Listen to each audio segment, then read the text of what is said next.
Tu me dis quand? C'est bon. Salut les amis, alors moi c'est Yves pour les intimes.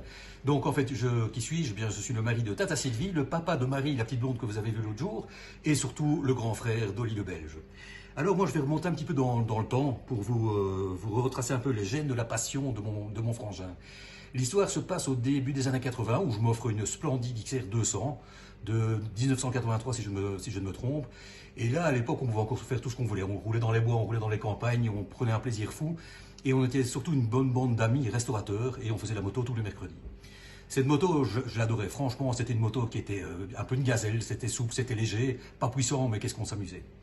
Puis, vers les années 1986-87, j'ai dû constater que cette moto, assez comment je pourrais dire ça, assez étonnamment, vais-je dire, a commencé à consommer de plus en plus.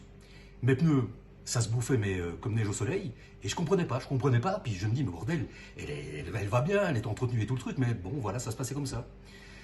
Bon, je vais pas chercher plus loin, j'avoue. Et puis un jour, donc, il faut que je vous précise une chose, la moto, comme mon frangin d'ailleurs, dormait chez mes parents, à Villers-Pérouin, et pour pouvoir aller rouler, il suffit de sortir du garage, prendre à droite, 150 mètres plus loin, on était dans la campagne. C'était magique, rien d'affolant, mais surtout, il n'y avait aucune raison pour user les pneus plus que ça. Puis un jour, je suis sur la moto, un mercredi matin, j'allais rejoindre des copains, et ma mère me demande d'aller chercher du pain au village. Alors, le village, évidemment, il n'est pas à droite, il est à gauche.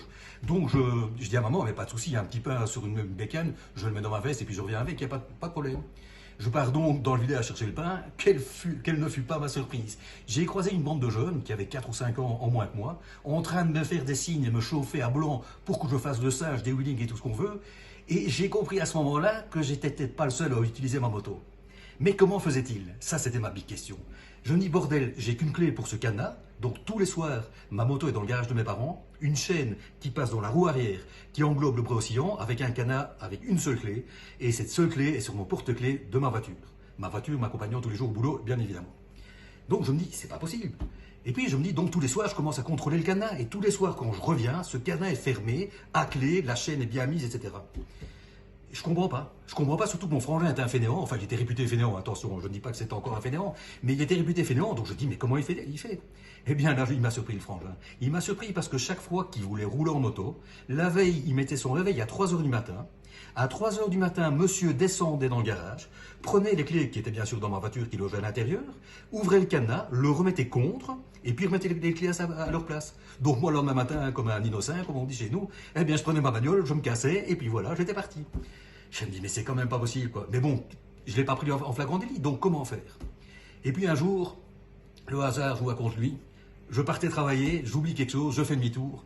Et qui je croise, figurez-vous, je croise ma moto, mon frangin avec mon casque, mon équipement, etc.